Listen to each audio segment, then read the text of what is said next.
कहानी की शुरुआत होती है आज से 30 साल पहले, जहाँ पर गवर्नमेंट ने 5 सुपर हीरोज की एक टीम बनाई जिनके अंदर अलग अलग कमाल की ताकतें थी। सबसे ताकतवर और बहादुर था उसे टीम का लीडर बना दिया गया जिसका नाम था कैप्टन जूम। ये टीम इसलिए बनाई गई क्योंकि 5 क्रिमिनल जो के बहुत खतरनाक और ताकतवर थे, उन्होंने जेल से भागकर पूरी दुनिया पर हमला करके यहाँ पर तबाही मचा दी। तो इस वक्त इन 5 सुपर हीरोज को सामने लाया गया जिन्होंने बड़ी ही बहादुरी से उन क्रिमिनल से जंग लड़ी और अपनी अपनी ताकतों का इस्तेमाल करके बहुत ही आसानी से उन्हें हरा दिया और पूरी दुनिया को सेफ कर लिया। यहाँ पता चला कि कैप्टन जू के अंदर बिजली से भी तेज दौड़ने की ताकत मौजूद है, लेकिन था वो एक आम इंसान ही। उसे अपनी ताकतों की वजह से गवर्नमेंट ने उसे सुपर हीरो बना दिया जो बाद में बन गया कैप्टन जू। अब टीम में जोम का भाई भी था, उसके पास भी ताकतें थी, लेकिन जब जनरली महसूस किया कि जमीन पर अब एलियंस के हमले का खतरा है तो उन्होंने इनकी ताकतें और बढ़ाने के लिए अपग्रेडेशन का इस्तेमाल करना शुरू कर दिया, यानी कि ताकतवर शुआओं का। और फिर इस रेडिएशन को पूरी टीम पर आजमाया गया जिस पर जूम तो और ताकतवर बन गया, लेकिन इस रेडिएशन का उसके भाई के ऊपर बहुत ही बुरा असर पड़ा। असल में वो पहले से कई ज्यादा गुस्से वाला बन गया था, उसे अलग अलग सोचें आती थी और वो फिर बुराई के रास्ते पर निकल गया। उसने अपनी टीम के बारे में गलत सोचना शुरू कर दिया कि इन्होंने मेरा बहुत सारा नुकसान किया है। इसी वजह से उसने अपने लोगों के साथ लड़ाई कर ली और 3 सुपर हीरोज को मार दिया। अब जब जोम को महसूस हुआ कि मेरा भाई बुराई की हदें पार कर रहा है, बहुत खतरनाक बन चुका है, तो उसने अपने भाई से लड़ाई की और उसे हराकर पहाड़ों में एक ऐसी जगह पर बंद कर दिया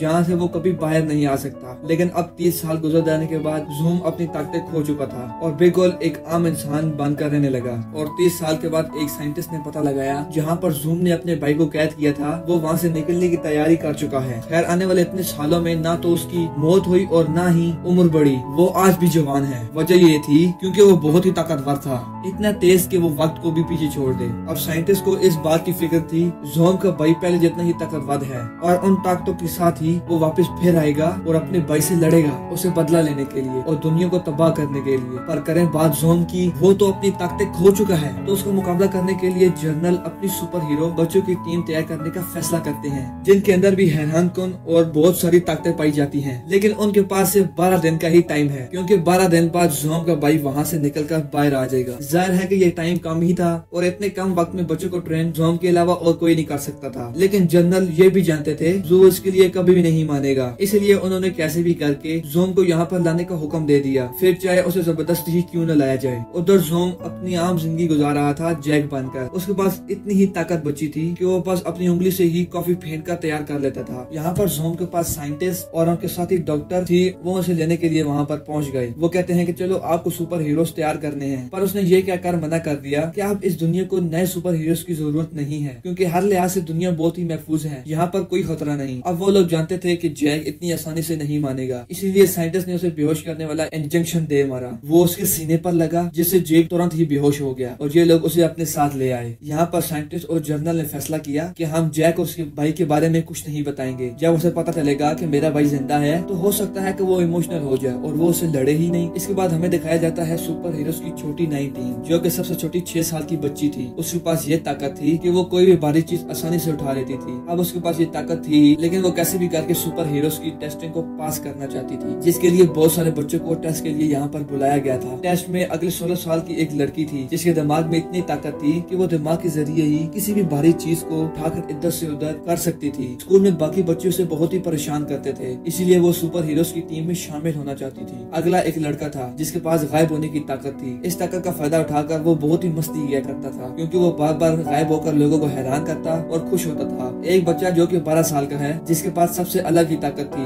वो अपने जिस्म के किसी भी हिस्से को फुलाकर बहुत बड़ा कर सकता था। अब जब लैब में जोम को होश आई तो उसके सामने 2 ऑप्शन रख दिए जाते हैं, एक जो कि वो सुपर हीरोज की टीम को ट्रेन करे, दूसरा कि अगर वो ये नहीं करता तो झूठे इल्जाम में उसे जेल भेज दिया जाएगा। अब जैक को यहाँ पर मानना ही पड़ता है क्योंकि उसके पास और कोई रास्ता नहीं होता। अब जैक मिलता है साइंटिस्ट के साथ ही डॉक्टर से जो कि कैप्टन जू की बहुत ही दीवानी थी। वो उसकी इतनी बड़ी फैन थी, वो इसको इतना पसंद करती थी, जो इसके बारे में किताबें लिखी गई थी उसने सारी पढ़ ली। अब जब जैक को नई सुपर हीरोज की टीम दिखाई गई तो वो काफी हैरान रह गया। कहता है कि अरे ये क्या, ये तो छोटे छोटे बच्चे हैं, मुझे सुपर हीरोज की टीम तैयार करनी है, न कि बच्चों की खेलने की टीम। ये क्या करवा रहे हैं भैया मुझसे। जिस पर साइंटिस्ट कहता है भले ये देखने में बच्चे हैं लेकिन इनके पास बहुत अनोखी ताकतें हैं। जो कहकर वो सिर्फ हर एक बच्चे के बारे में बताता है। डॉक्टर भी जैक को कहती है आपको इन बच्चों को ऐसे ट्रेन करना है इनकी ताकतें ट्रेनिंग से ही और बढ़ जाएं। इन पर हम उस रेडिएशन का इस्तेमाल नहीं कर सकते क्योंकि जहर है, ये बच्चे हैं तो इन पर बहुत बुरा असर पड़ सकता है। इसके बाद बारी बारी सारे बच्चे आकर अपनी अपनी ताकतें दिखाने लग पड़े। जैसे कोई बच्चा बहुत तेज पलकें झपका सकता था तो कोई इतना ज़हीन था जो कि पढ़ाई में मास्टर निकला। जिसके बाद आखिरकार उनमें से 4 बच्चों को सुपर हीरो बनाने के लिए चुना गया। उनकी ताकतें मैं आपको बता चुका हूँ। अब पता चला कि जैक के भाई को वापस आने का वक्त 9 दिन का रह गया है। साइंटिस्ट और जनरल आपस में बात करते हैं जहाँ वो बच्चों की टीम से बहुत खुश थे लेकिन साथ में उनको इस बात की फिक्र है कि जैक इतनी कम टाइम में बच्चों को ट्रेन कर पाएगा या नहीं। जनरल को बच्चों को इतनी जल्दी तैयार देखना चाहता था। वो तो बच्चों पर रेडिएशन आजमाने के लिए भी तैयार था लेकिन नुकसान न हो जाए इस वजह से साइंटिस्ट ने ऐसा करने से मना कर दिया।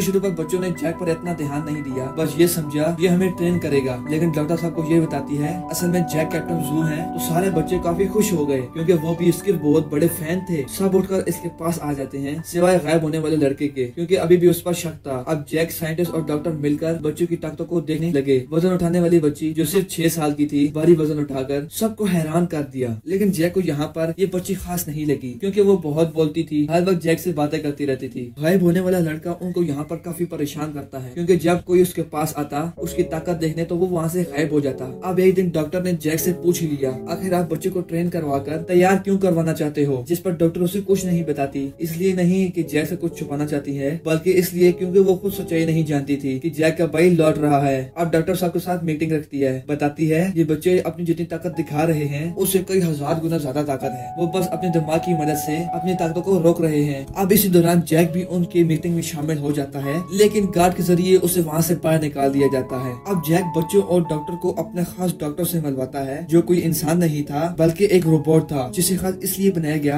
ताकि वो सुपर हीरोज की टीम का साथ दे। अब यहाँ पर जैक रोबोट डॉक्टर से मिलकर बहुत खुश हुआ और बच्चों को लेकर एक काफी पुरानी जगह पर गया जहाँ पर उनकी काफी बड़ी स्पेसशिप रखी हुई थी। जैक रोबोट और डॉक्टर को उन सभी को स्पेसशिप में बिठाता है और उन्हें घुमाने के लिए वहाँ से बाहर निकल जाता है जहाँ इन लोगों ने रोबोट डॉक्टर की मदद से बहुत मजे से खाना खाया क्योंकि वो अपनी मशीन वाले हाथों से इनके लिए फास्ट फूड और आइसक्रीम उठा कर लाया था। लेकिन जल्दी ये खबर टीवी पर आ गई क्योंकि किसी ने उनकी स्पेसशिप की वीडियो इंटरनेट पर डाल दी थी जिससे सबको ये लगा ये फास्ट फूड और आइसक्रीम खाने वाला एलियंस का जमीन पर हमला हो गया है। लेकिन जब ये बात साइंटिस्ट और डॉक्टर को पता चली कि ये काम जैक का है तो उन्हें बहुत ही बुरा लगा। लेकिन क्योंकि वो कैप्टन जूम था और उन्हें कोई क्या ही कह सकता था। अब जब जैक सो रहा था तो वजन उठाने वाली बच्ची उसके पास आई और उसे जगाकर कहने लगी मुझे बहुत बुरा सपना आया है, मुझे डर लग रहा है, मैं आपके पास सोना चाहती हूँ। अब जैक को उस पर तरस आ गया। बेड छोटा था तो वो उसे अपने पास नहीं सुलाता, लेने पास पड़े हुए सोफे पर सोने का कह देता है। लेकिन वो बच्ची बहुत ही होशियार थी और उसने आराम से सोफे को घसीट कर बेड के साथ लगाया और उस पर बहुत ही मजे से लेट गई, ये सोचकर कि यहाँ पर मुझे बहुत ही अच्छी नींद आएगी, डर भी नहीं लगेगा। अगले दिन साइंटिस्ट ने सभी बच्चों को एक ऐसे कमरे में भेजा जहाँ पर बहुत सारी रंगीन बॉल्स थी और उनसे बच्चों पर शूट किया जाएगा और बच्चों को ट्रेनिंग दी जाएगी कि शूट से गोली से कैसे बचा जाए। जहाँ बच्चों ने बहुत ही अच्छे से अपनी ट्रेनिंग की और उसके बाद उन्हें रनर पर भागना भी सिखाया ताकि वो और तेज दौड़ना सीख सके। जिसके बाद उन्होंने जैक के साथ मिलकर अपने ताकतों की और अच्छे से ट्रेनिंग की। हालांकि उनकी ताकतें यहाँ पर बढ़ रही थी लेकिन अभी भी बहुत कुछ बाकी था। अब ट्रेनिंग के बाद सारे बच्चे काफी थक गए और एक जगह पर आकर बातें करने लगे। गायब होने वाला लड़का कहता है कि सबको अपनी अपनी पड़ी है, हम बच्चों को किसी को कोई परवाह नहीं और जैक भी ये सब पैसों के लिए कर रहा है। अब जब जैक को पता चला कि उस बच्चे ने ये बात की तो वो उसके कमरे में गया जो खास इसलिए बनाया गया था ताकि वो वहाँ से गायब न हो सके। उसके पास जाकर जैक उसे अपने बचपन में अपने और अपने भाई की सुपर हीरो बनने वाली बात बताता है। यहाँ पर उस बच्चे को पता चला कैप्टन जूम का वो असली भाई था जिसे कैद कर दिया गया। अब जैक अपने भाई के बारे में बात करके काफी जज्बाती हो गया और फिर थोड़ी देर के लिए उस बच्चे को कमरे से बाहर ले आया क्योंकि उसे महसूस हुआ इस बच्चे के पास गायब होने के अलावा कोई और ताकत भी है। इसलिए जैक उसे कहता है अपनी आंखें बंद करो और ध्यान लगाकर गौर करके बताओ कि वो लड़की जिसके पास दिमाग की ताकतें हैं वो इस वक्त कहाँ है और क्या कर रही है। उसने ऐसे किया और सच में उसे दिख गया और वो लड़की कहाँ है और वो क्या कर रही है, जिसके बारे में उसे जैक को बताया कि वो अपने कमरे में और डांस कर रही है। अब यह भी तेज दिमाग की एक ताकत होती है जो कि बहुत ही कम लोगों के पास पाई जाती है, इसलिए इसलिए ऐसे लोगों को खास समझा जाता है। इस वजह से जैक बहुत ही खुश था क्योंकि इस लड़के के पास दो ताकतें थी, इसलिए वो उसे टीम का लीडर बना देता है। फिर जैक डॉक्टर के पास गया और उसे कहता है बच्चे काफी अच्छे से ट्रेनिंग कर रहे हैं और तुम भी काफी अच्छा काम कर रही हो, बहुत खूब। अब अपनी ये तारीफ जैक के मुंह से सुनकर डॉक्टर खुशी से लाल हो गई। इसके पास जर्नल और साइंटिस्ट अपने टीम के साथ उन पहाड़ी इलाकों पर पहुंच जाते हैं जहाँ के ज़ोम के भाई को कैद किया गया था।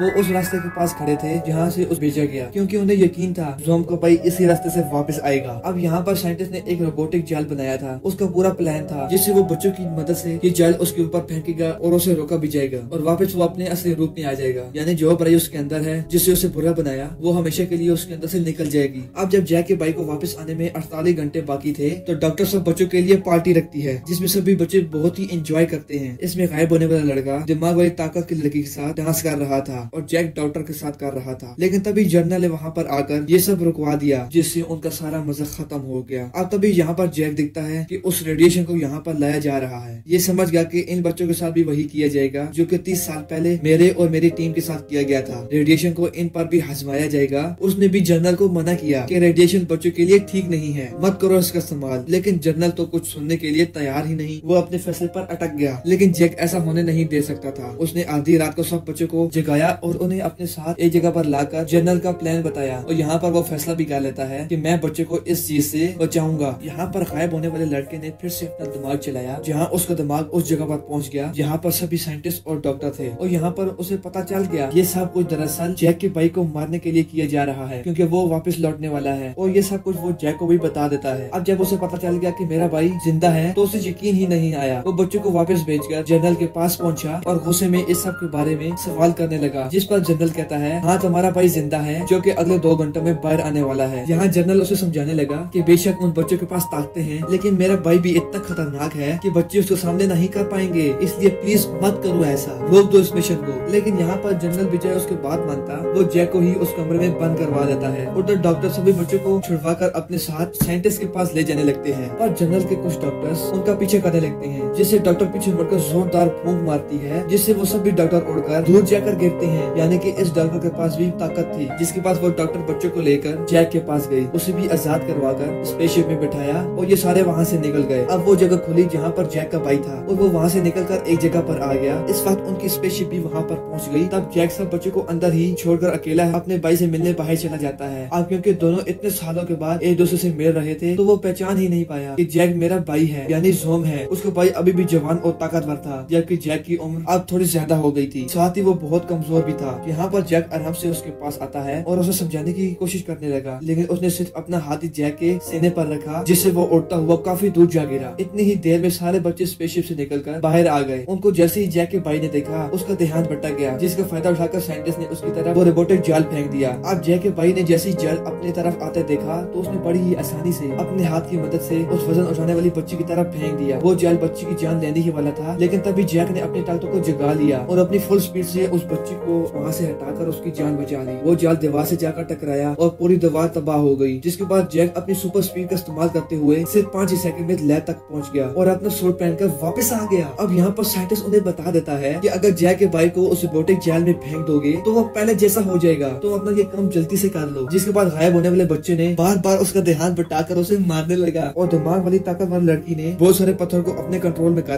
और उसके भाई की तरफ फेंक दिए। बोलने वाले बच्चे ने अपना पेट बड़ा करके जैक के भाई को जोर से मारा, जिससे वो हवा में काफी ज्यादा ऊपर चला गया। ये देखकर वजन वाली बच्ची ने एक खंबे के जरिए उस पर कई बार हमले किए और उसे डॉक्टर के पास भेज दिया। डॉक्टर ने यहाँ पर जोरदार फूंक मारी और वो आखिरकार उस रोबोटिक जाल में गिर गया। कुछ ही देर में सारी बुराई उसके अंदर से निकल गई और वो वापस अपने रूप में आ गया और वो बाहर आया, जहाँ पर उसे अपनी गलती की शर्मिंदगी हुई, पर उसे माफ कर जैक उसे अपने गले से लगा लेता है। जिसके बाद ज़ोम साइंटिस्ट के साथ मिलकर अपनी नई सुपर हीरोज की टीम बनाता है जिसमें ये सारे लोग शामिल थे और अब वो यहाँ पर अपनी स्पेसशिप में बैठकर वहाँ से उड़कर वापस चला जाता है। सब लोग इस कामयाबी में बहुत ही खुश थे और इनका मिशन भी पूरा हो गया था और जैक के भाई को भी मरने से बचा लिया था और वापस उसे अच्छा इंसान बना दिया था। ये फैसला भी किया गया कि आइंदा के बाद रेडिएशन का इस्तेमाल नहीं किया जाएगा, बस ट्रेनिंग के जरिए ही ताकतों को बढ़ाया जाएगा। और अब ये सब ज़ोम के साथ काम करने वाले थे जो कि आने वाले किसी भी खतरे से मिलकर लड़ेंगे। इस टीम की कहानी यहाँ पर खत्म होती है। सब्सक्राइब और लाइक प्लीज।